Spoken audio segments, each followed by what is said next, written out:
how to deal with fear of the future.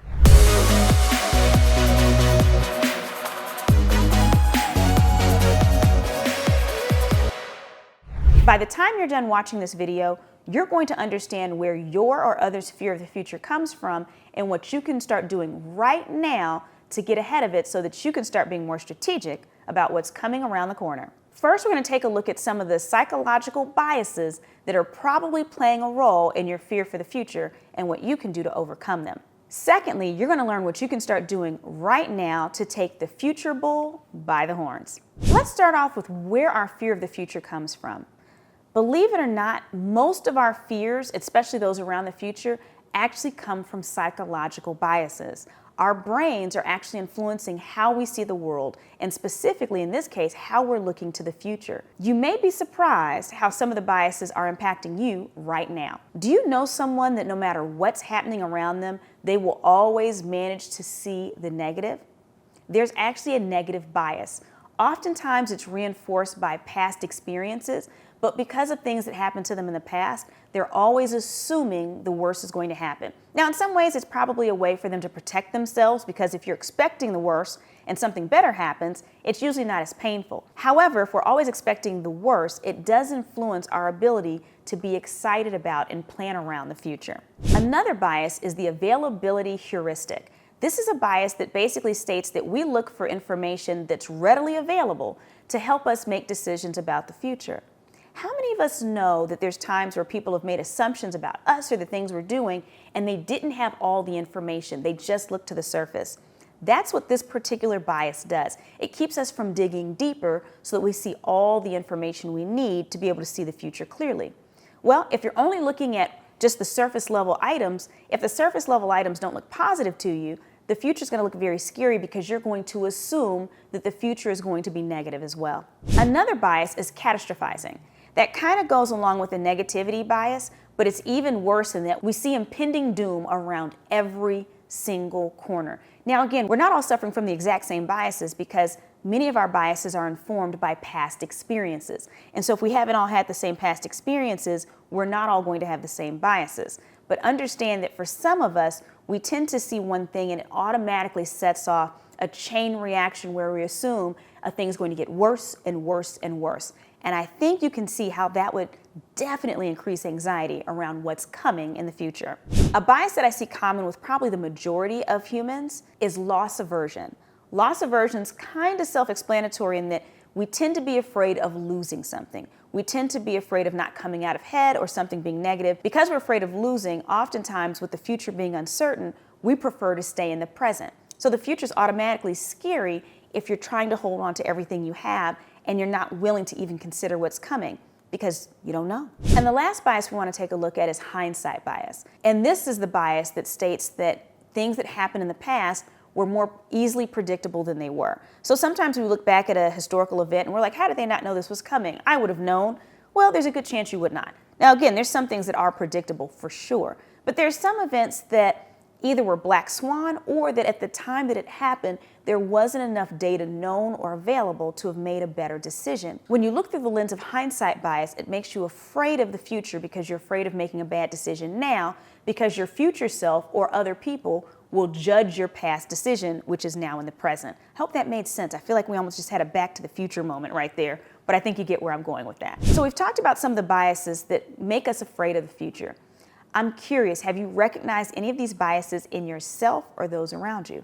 If so, I would love for you to share what you're seeing in the comments and let us weigh in and see which biases we're all dealing with.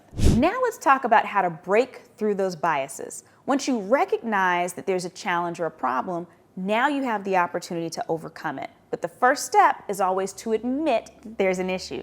So I think we've already done that in establishing that we know there's biases that might be impacting how we see the future.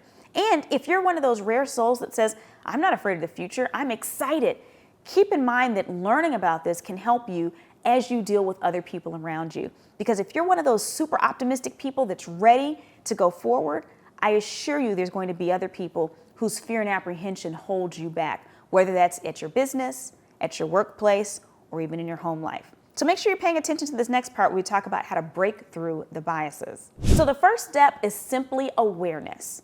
This is something where we have to sit with what are the individual biases that we think that we're dealing with that are impacting us and our ability to be able to look to the future without feeling a sense of dread or fear. It's not enough for you to simply watch the video and say, oh, one of these biases likely applies to me, or oh, we all have biases. But we want to be aware of the very specific biases we think that we're likely dealing with. And we also want to think about how these biases may have impacted our thinking, not just in the past, but even in the immediate past. Have we seen how we've missed out on opportunities, or we were unprepared, or maybe we were stressed out for no reason? Maybe we're someone who tends to stress out all the time, and then the thing that we're afraid of when it comes to pass is never as bad as we think. So start thinking about what it is that these biases are doing to you, your body, your mind, and how it's impacting your fear or anxiety around the future. Just basic awareness. It's one of those things we have to continuously remind ourselves of, because every day we're making decisions about the future. And so we should be thinking about these biases at least once a day so we can sit with it, and as we call attention to it, then we can start to work with it. Step 2 is to engage in cognitive restructuring. All that is actively reframing negative thoughts into something that's more balanced. Notice I did not say into something that's more positive. The goal isn't for you to be super positive or negative about the future. In fact, the goal is to be pretty balanced so that you can see things as they come, almost without judgment, but then being strategically prepared. So when you find yourself thinking, oh my gosh, the country's falling apart, or if this person's elected, this is going to happen, or if our business makes this choice, this negative thing is going to happen. Realize that you're thinking this and sit with yourself and say, is that more than likely true? Or is there an equal chance that it'll turn out very well? Or is it more likely to be something that has a little bit less of an impact than what I'm thinking? Really sit with these thoughts. Whenever you find yourself racing to automatically thinking the most negative, sit with your bias and start thinking about how can you restructure this thought. If you need to say it out loud in a more balanced way, say that. So instead of saying, if this thing happens over here, then this horrible thing's going to happen, you might catch yourself thinking that and say out loud, ooh, no, if this thing happens, more than likely a variety of options could happen. Maybe A, maybe B, or maybe C. But realistically, it might not impact me at all, or it might impact very few people. It may have less impact than we think. So the goal is to get to a more balanced approach. Again, not optimistic, but balanced where you're considering all sides and what things can likely happen. We don't want to rush to the point of where we're always assuming it's negative. One of the last things that we can do is practice positivity, non-toxic positivity. We all know people who are so positive, it's actually problematic. It causes issues because they cannot prepare properly, they can't see things for what they are, it's damaging for everyone around them.